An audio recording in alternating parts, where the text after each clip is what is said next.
Marcelintjie, die twee dames is van die welsyn. Ek sien jy bly by jou ouma hulle.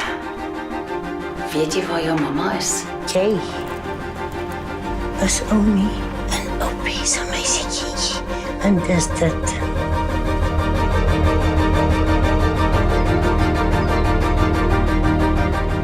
Hierdie gebou het verskillende eenhede wat almal presies dieselfde lyk. Jy sal weet hoekom praat jy so hotnot. Ek maak seker die bed is opgemaak. Skielik, my stiefpa se klere met 'n lighter aan die brand gesteek. Nou, mag ek nie na huis toe gaan nie, maar dat is ook van. Omkeer die woning, is dit moeilik om 'n swart man te wees. Het is moeilik om enige iemand te wees as jy nie weet wie jy is nie. Also, ek Dixon.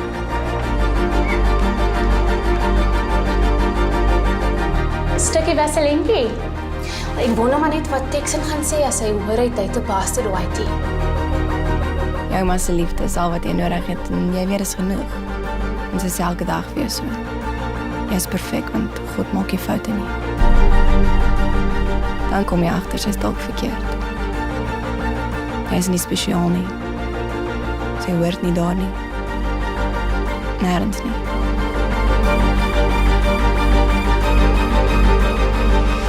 Met jou het God 'n fout gemaak.